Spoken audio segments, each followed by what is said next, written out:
Hey, Fraggle fans, Beth here. Just a quick note to let you know that no, you didn't miss an episode. Due to some scheduling constraints, we're going to be releasing the rest of Season 3 slightly out of order from their original Canadian airing order. Stay tuned for some exciting guests in the rest of Season 3.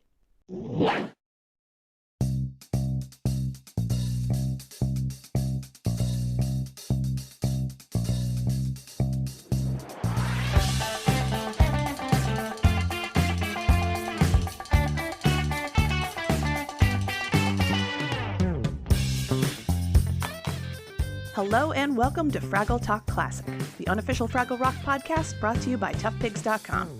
My name is Beth, and I am rewatching for the millionth time. My name is Julia, and I'm rewatching for the first time in 10 years. My name is Adam, and not only is this the first time I'm watching Fraggle Rock, it's the first time the NSA is watching me watch Fraggle Rock. I feel like we might have had a similar joke before, but I'm not going to go back through the archives and look. I think it's the first time that Fraggle Rock is watching me. Oh, okay. But this time it's not Fraggle Rock watching me because they're in the past. That's not how time works. It is not. And today we are talking about episode 14 of season 3, The Great Radish Caper, which originally aired, April 1st, 1985. Written by Sujis Faragis and directed by Terry Maskell. I like this one. Yeah? I really... One of the things I was thinking about, actually, because, it's really easy to like an episode that is like a big special thing, right? It's really easy to be like, wow, you really knocked this really complicated, beautiful, big thing out of the park. It's a lot more easy, I think, to be critical of the episodes that are sort of smaller swings. Mm-hmm.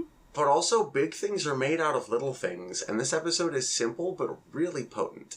Yeah. It is, and it does feel really important in the sense of the Gorg-Fraggle relationships. It feels, we'll touch on the very, very end of it, that it feels very clear a step in a new direction for Junior with the Fraggles. Yeah. And for Mokey. Yeah. I liked Mokey in this episode.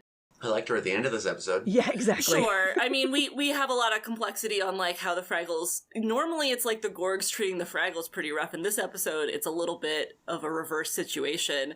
So the Fraggles aren't acting super great, but as far as that goes, I liked Mokey by and large compared to a lot of other episodes we've seen her in. Yeah, I think this was like a genuine growth moment for her in a way that I really appreciate. Mm-hmm. Shall we dive into it? Let's do it. Yes. So we start off with Doc... And he's looking through that old trunk, which we've seen before. Continuity. No seams in the world building. This is the trunk that he finally got the lock off of, and what was inside it was the key to the lock that was on top of it. I forgot about that. So that's pretty apt, considering what happens to this trunk. Mm-hmm. And Sprocket's helping him dig through the trunk so he can find a picture of his old buddy that he's going to see at his high school reunion. And then, right as he's about to leave... Sprocket is playing in the trunk, and he's like, oh my god, Sprocket, have fun. And Sprocket's like, okay. And then Sprocket bumps it, and the trunk closes on him. He's stuck. I was genuinely worried if there was air in that trunk. Oh. It's usually pretty porous. It's like, I hope that he can breathe in there. And obviously... If it's an old sea chest, maybe it is watertight. Mm. Yeah, I mean, obviously, they're not going to do that on Fraggle Rock. They're not going to be like, oh no, Sprocket might suffocate. Although, they have dealt a little bit with that in past episodes with the Fraggles. True. But, yeah, and I will give props to Doc in this episode. He handles the situation very well. Like, and we'll talk about the end also, the resolve, but he's about to go out the door, and the second he realizes what's wrong, he takes off his hat. Like, they cut away, but, like, it's clear he's going over to the workshop to see if he can find a tool or a key or something, and he's just springing into action. He's not mad at Sprocket. It's great. He drops everything. Yeah. It's really good to see. No, I have in my notes, like, growth, go Doc. Yeah. There was something subtle that I noticed this time around for the first time, that when we're starting out the scene, there's already some stuff on the floor that Doc has pulled out of the trunk. He pulls out seemingly random stuff like a plunger and a vase, but all of the things that Sprocket, like, hands to him are sports and games equipment. Like, there's a frisbee and a football and a hockey mask, and I'm like, oh, Sprocket wants to play with him. Yeah. Which, we've talked before about, like, bids for attention. Yeah. And this is one that feels like, oh, it started off with a little innocent, like, hey, let's play. And Doc is like, oh, well, there's this, important thing. I'm going to go meet my old friend. And suddenly something else is even more important than that. Yeah. And that is nice. You get to see, like, hey, like, maybe I'm prioritizing this thing over, time with you for this moment, but I'm not going to prioritize it over your safety. Exactly. Mm-hmm. That's nice. So then we cut, and we don't actually cut to the Fraggles first. We cut to the Gorgs. Well... Or wait, no, I'm wrong. Yeah, it pans down to Fraggle Rock, and Mokey is approaching the hold of the Gorgs garden. Yeah. Right, we see her and Boober. Right. Sorry. She's like, I'm going to go get a radish, because Boober's making radish en croute. First he says he's making radish roast, and he asks for a good radish, and Mokey tries to get Boober to come out with her, but, he says, I'll be giving you moral support from my pantry. Yes. And won't go at this point. Also, just like, radish roast is easy. You just be like, hey, radish, you suck. I was about to object, and then I'm like, nope, that's gonna stand where it is. Mm-hmm. I do find it interesting that this is the first indication that we ever get that a Fraggle would be scared of being eaten by a Gorg. Boober says, how can you do that facing the jaws of a menacing Gorg every time you want a snack? I mean, but he also then says, what? And, like, she's like, come with me. And he goes, what? And get thumped by a Gorg? Yeah, getting thumped by a Gorg, we've heard time and time again as their fear. Yeah. This is the first indication we ever get that a Gorg could be capable of eating a Fraggle. Which makes sense. And it does come up again in a little bit later when Junior picks up Mokey. But we'll get to that. Yeah. With Mokey, like, continually trying to push Boober out the door and him being like, and again, he says, like, I'll be missing a visit to a Gorg's tummy. Oh, I missed that. Wishing you moral support from my pantry. I wrote down, oh, okay, this is Mokey at her worst and Boober at his best. And we're going to get more of that dynamic, but with Junior, like, this whole episode is, again, until the end, Mokey at her worst and Junior at his best. Yeah. Junior's pretty great in this episode. Yeah. Junior, I love this, actually. This is maybe one of my favorite things, because we get to see Junior being really sweet with a radish. Yeah. He's really considerate, and, like, it's not just like, oh, I'm going to take care of this plant. He's like, oh, are you thirsty? Oh, yeah, let me get you some water. Oh, you're dusty. Let me clean you off. Oh, is the sun too bright? And he gives it a little umbrella. Mm-hmm. And I love this, there's, like, a weird string there, and he just kind of adjusts it a little bit and then leaves. He doesn't say anything about it. Yep. So that we get to find out what it is when Mokey goes for the radish and gets caught and triggers the alarm. Yes. Respect for the audience. Shows used to have that. Yeah. And I love that he has named the radish Geraldine. Has that name been dropped in Back to the Rock, Beth? I do not believe so. I mean, we've seen, in Back to the Rock, we've seen Junior bonding with different plants. Yes. But not a giant radish. It's been so long since I've watched this part of Fraggle Rock, and so the name Geraldine sounded so familiar. Mm-hmm. As far as I know, this is the only Geraldine. Okay. Let's see, Geraldine has a Muppet Wiki page. Heck yeah, she does. Oh, wait. You are absolutely right. I am? At the bottom of Geraldine's Muppet Wiki page, it says, Geraldine is later referenced in Back to the Rock episode When Mokey Met Lanford, where Junior refers to one particular radish as such. You're totally right. That's the episode I reviewed of that season for Back to the Rock, so that's why it would have stuck with me. Yeah. Because I think I watched it twice. Yeah. Okay. Yay, my memory worked for a change. But yeah, we get Mokey trying to swipe Geraldine, because that's like, she was told to get a good radish, and that's the biggest radish she's ever seen. And we learned that the string that we saw Junior tug is, in fact, an alarm, and it alerts Junior that someone's trying to steal his precious radish, and he grabs her.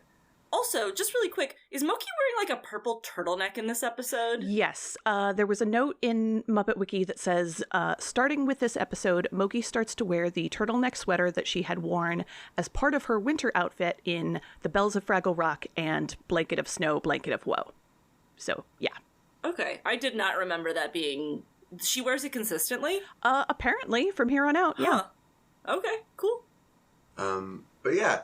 And we get to see Junior's, like, really protective of Geraldine. And here's the first bit, which, like, I get that they're giving Mokey character flaws to then have her, you know, grow past them. Mm-hmm.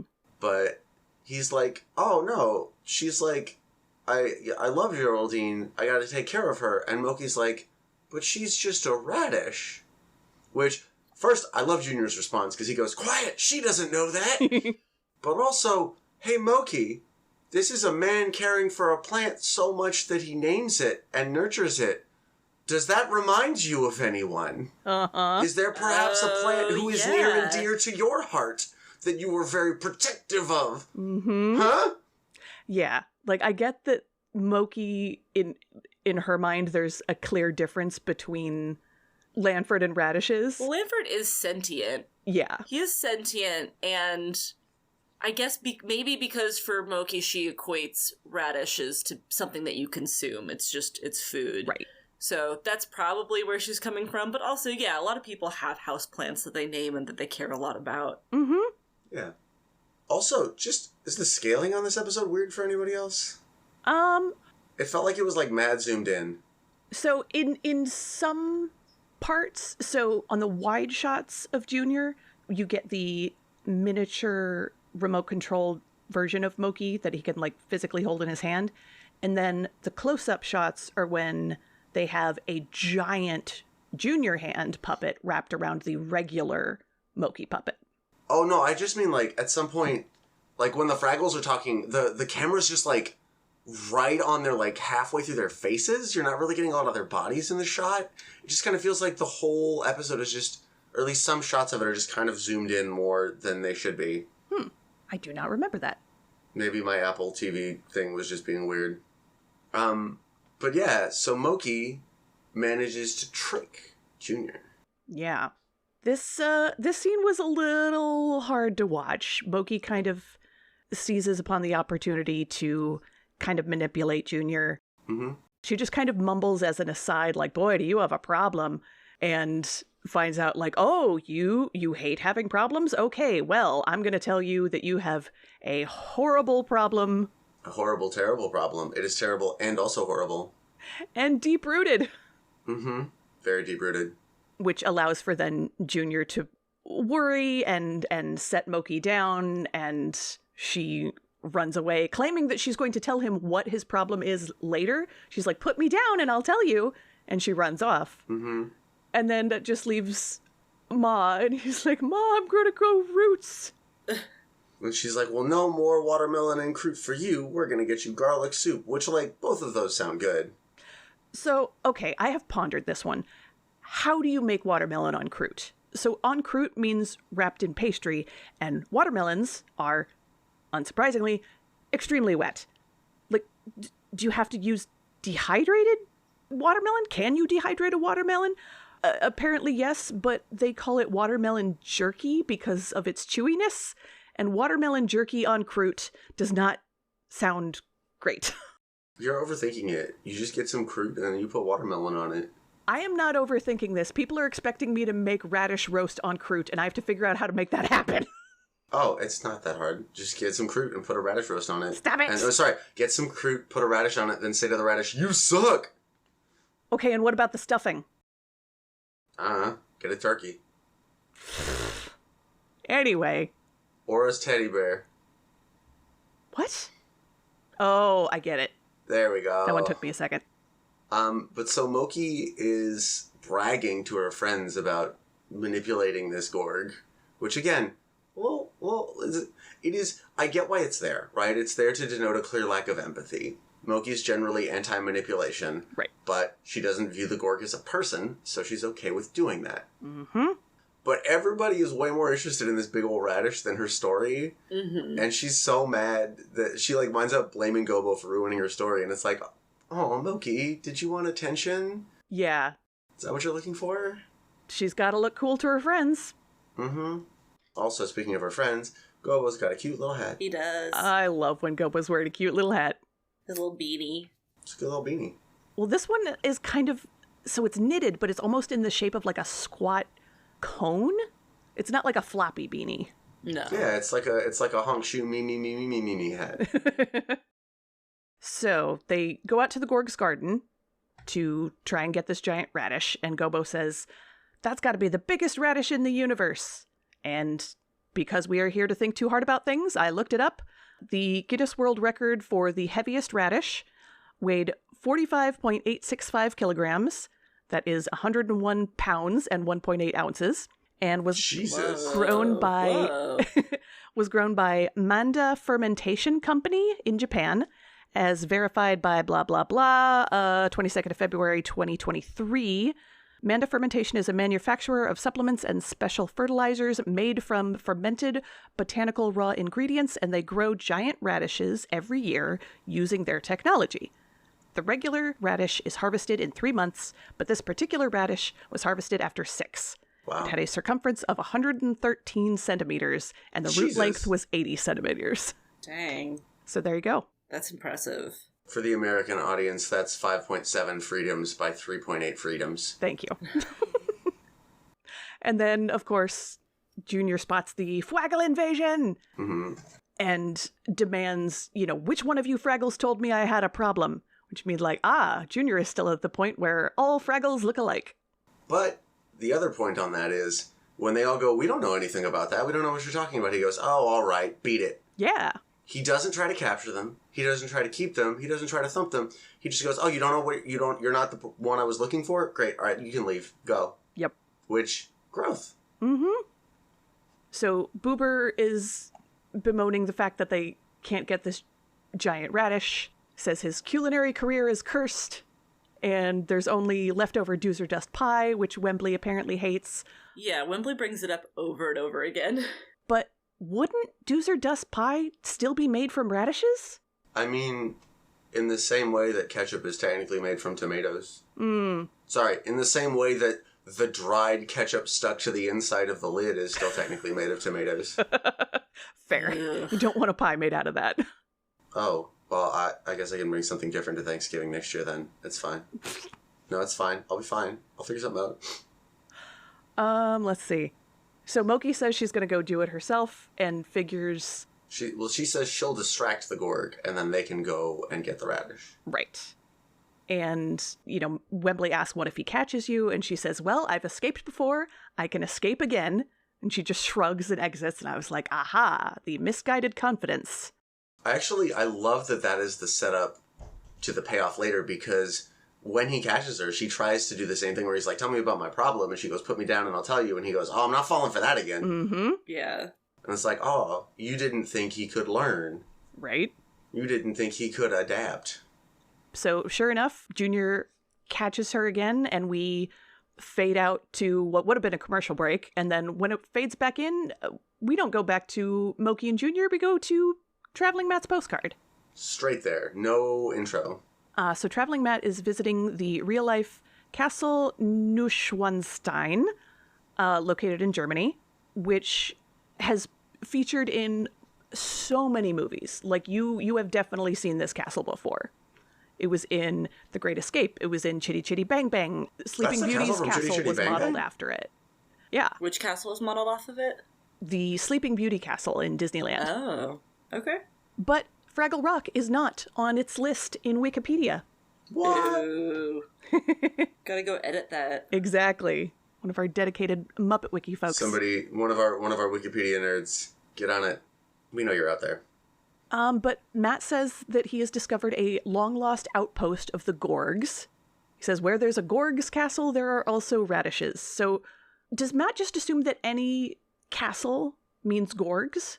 Well, if that's the only castle that he's seen back in Fraggle Rock is out in the Gorgs Garden, I think that logic makes more sense than a lot of Matt's other logic. True. Yeah. It's like, castle, oh, Gorgs live in castles. I mean, to his credit, someone's also selling radishes in front, which does tend to confirm his hypothesis. It's so weird. Somebody is selling pretzels, which is how I figured out that it was in Germany, and then just a heap of radishes. Yeah, what the heck? And I was like, is that a thing in Germany, that they sell loose radishes by themselves? Well, it's not loose. It's a handful of loose radishes that are all tied together. Next to pretzels. You gotta get a pretzel. Yeah, next to the pretzels. Right. And radishes.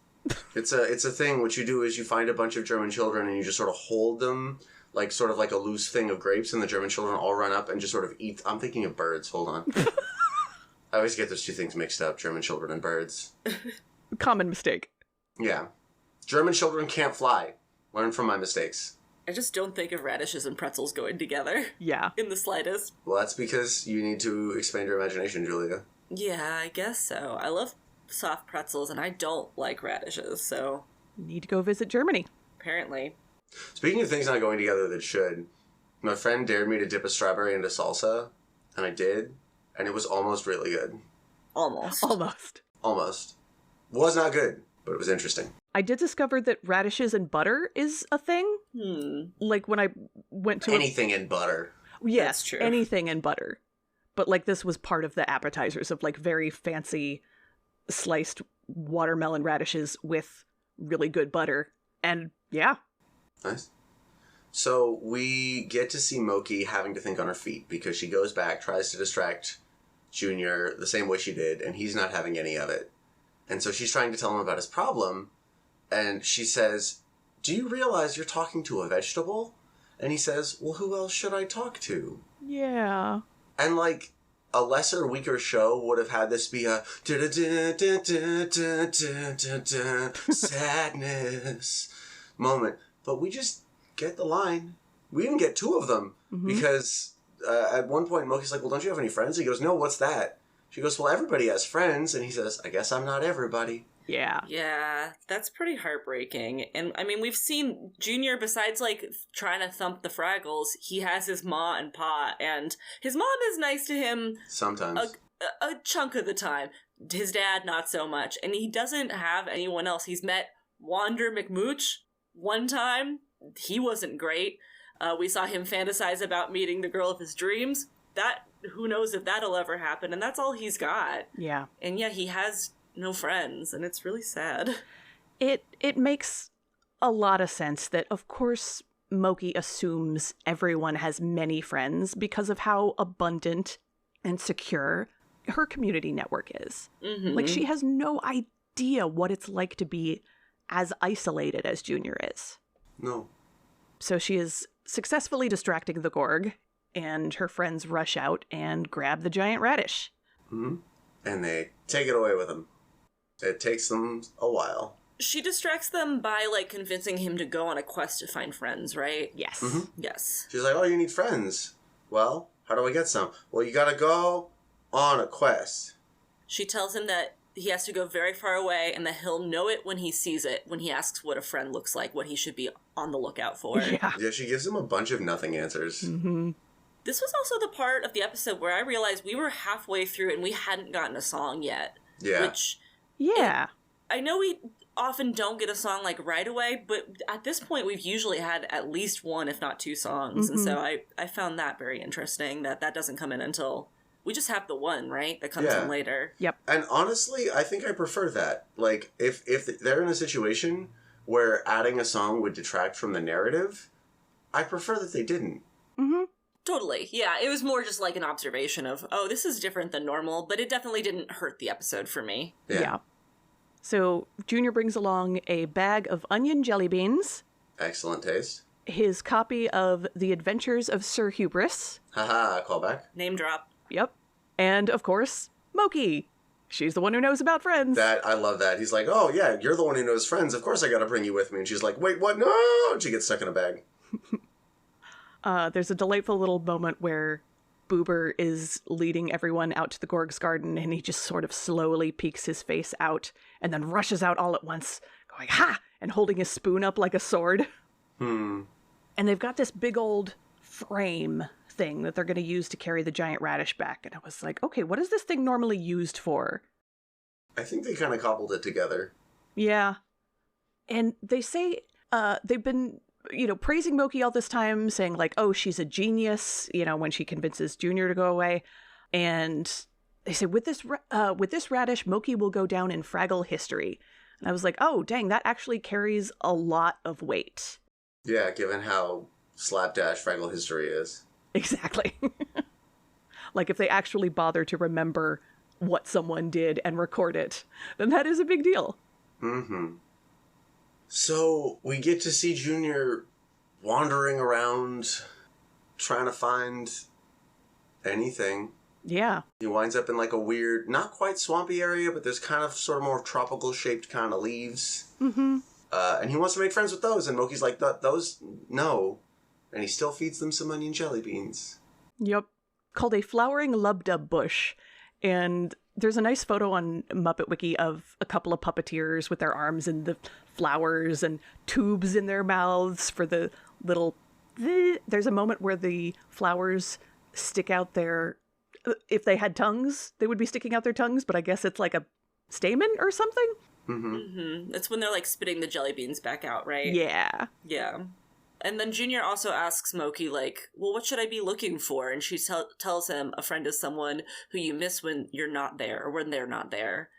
And that's when he realizes that he took her away from her friends and that she's missing her community. And he apologizes, which is also, again, more growth. Mm-hmm. Yep. I thought this scene in general was, like, just really well done just between the two of these characters. Yeah.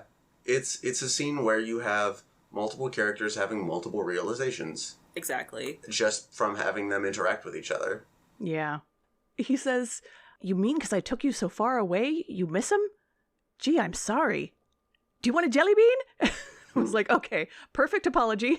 No notes. Nailed it. It contains an acknowledgement of the harm done, the apology itself, and an offer of repair work. Yeah. Good job, Junior.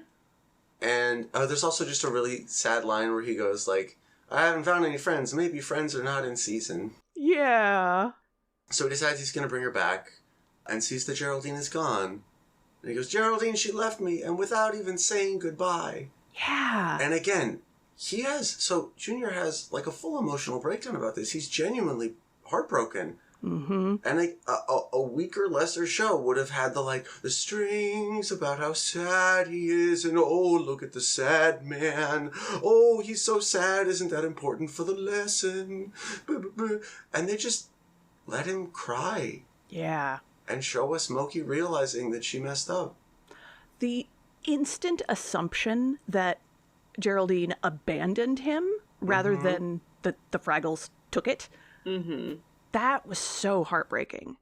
Yeah. And, Mokey kind of has to take the long way around, but she does get there eventually. She says, it's right, he's right, it's all my fault. There's only one thing to do, and she has to go try and stop her friends. And then we cut back to Doc and Sprocket for a bit. Stroll a second. Yeah, this is pretty short. Sprocket's still stuck in the trunk. Doc has a crowbar. He gets back from Ned, and he's making comments of like, okay, I might be able to get you out. I might be able to catch the last bus to go to my reunion. So he's still hoping to make it, but it's clear that his focus is still on Sprocket. Which, again, very nice. Good job, Doc. Yeah. Yeah, well done. I really feel like in season 1, if this had happened, Doc would have been like, oh, Sprocket, you're okay. I'll be back in a couple hours. And then would have left his dog. 100%. I had the same thought. Yeah. So we get a scene of the Fraggles about to cut up Geraldine, and we know Mokey's running in. Did anybody else get those, just like a little callback to those vibes of like the horror movie, the horror trope where they're going to do an autopsy on someone who's not quite dead, and like the audience knows it, but the people in it don't, and so you're like, are they going to stop it? Are they going to make it? What's going to happen? And then somebody stops it at the last second sometimes. I could see that. I can see that now, too. I did not in the moment. Yeah. And there's a Stephen King story about it. I think there's a Twilight Zone episode about it. I just wrote down, so they say, there she is, the mastermind behind the Great Radish Caper. And I was like, okay, Great Muppet Caper was 4 years earlier. Is that a nod to the Great Muppet Caper, or is that just a standard phrasing, like the Great fill-in-the-blank caper? There's something I want to highlight here, because one of my favorite things about this episode is how much respect they have for the viewer. Mm. And one of the ways that they show that is you get to realize and be uncomfortable on your own that like, oh, they're stealing this thing that he loves. Yeah. And then when they're praising Mokey for it, that's an uncomfortable moment. Mm-hmm. And they don't hammer that home. They just let it be. Yeah. I really like it when books and TV shows do this. It is also my little soapbox spiel about the Giving Tree, that I think people who don't like the Giving Tree don't think that children are smart enough to realize that the Giving Tree is messed up. I didn't as a kid. I blame whoever read it to you. I don't know if I ever had it read to me or if I just read it myself and went, and then didn't but ever still, come back you to read it. it and went, right? You weren't like, oh, this is perfect. You were like, it's a little weird. I don't remember my reaction to it. I remember it being like a thing, like a well-known Shel Silverstein story, and I was like, I like the poems better. Mm-hmm. I don't remember how I felt about the Giving Tree until decades later when I saw someone point out the messed up dynamics and went, oh, I did not see that as a child. See, kids don't always see it, but if you read it, they're usually kind of uncomfortable about it. And that's the point. It also, and this is one of my favorite little touches, it never says in the book, this is a good thing. It says the tree was happy. Right. But it never says this is right or this is good.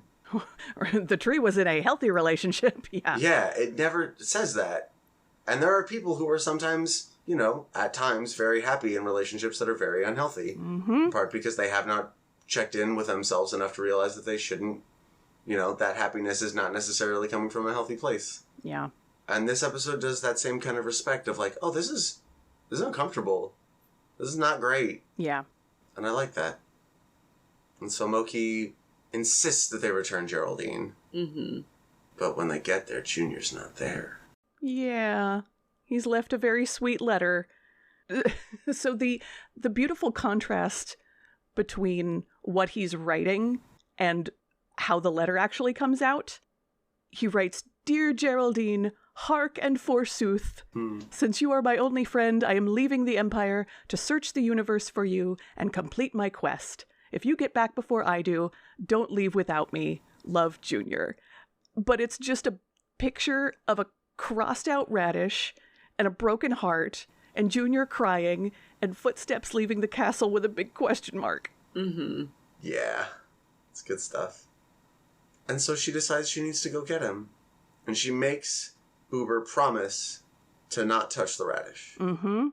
Even says her instead of it. Oh, I missed that part. Yeah. I did too. And yeah, there was a moment in the kitchen scene before when she said, like, Gobo, how would you feel if someone wanted to parboil Wembley? Of like, okay, Mokey's got it now. And she's trying to make the others understand. Yeah. Mm-hmm. But then, yeah, we cut back to kind of that same location that we saw Junior in earlier and being sad for Geraldine. And we do get our one song of the episode that is called What If a Friend? And I love that Junior gets a big emotional song. Yeah. That's awesome. It is very sweet. But she comes and gets him and she says, like, hey, like, Geraldine's back. You gotta come back. Mm-hmm. And he comes back, and there's Geraldine, and he's so, so excited. Yeah.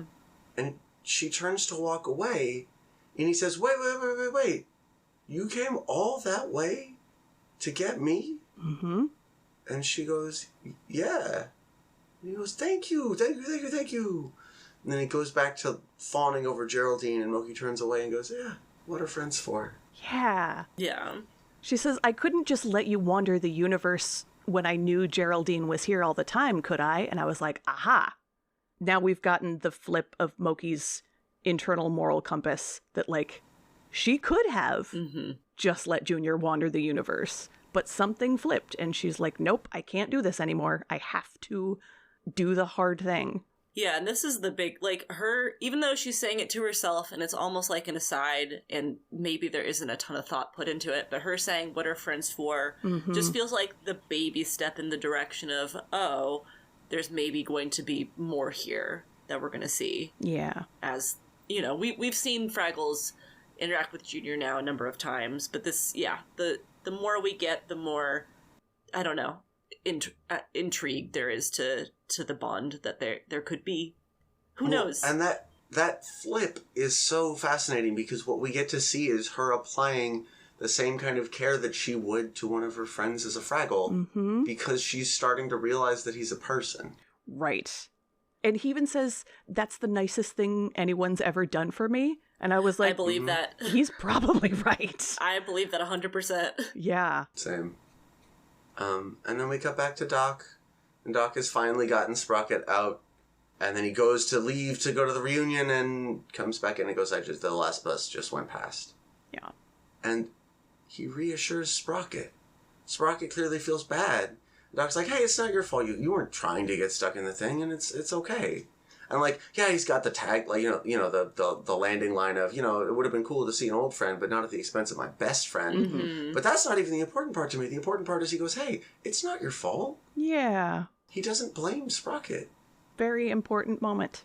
Mm-hmm. Yeah, that's a great lesson to pass on to kids. Like, you can be disappointed, like, something didn't work out, but you don't have to put the blame on another person, like, especially if it's not their fault, it's just something that happened. Yeah. All right, shall we talk about how to make the world a little fragglier? If somebody's friends with an inanimate object, mind your business. Yeah. Gonna go super simple. Be nice to plants. Hey. That's a good one. That is a good one. Don't cut up someone else's friend. Oh, yeah. And if somebody else is going to cut up someone's friend, stop them. All right. You want to plug your pluggables? Yeah, you can find me on social media at Beth Anna Cook and occasionally writing stuff for Tough Pigs. And you can find me at Geek Girl Grown Up on social media, occasionally writing for Tough Pigs, and juliagaskill.com for poetry. Well, you can check out Adam's Adventure Time Corner on the Patreon if it's out by now, which it probably is. There you go. It's an episode where we all break down one of my favorite episodes of Adventure Time. And we had a lot of fun recording it, and we hope you had a lot of fun listening to it. Yeah. All right, that is going to be it for this one. Reminder to check out toughpigs.com. Give us a good review on your podcatcher of choice, and we will see you next time. Don't forget to dance your cares away. Down at Fraggle Talk. Wow.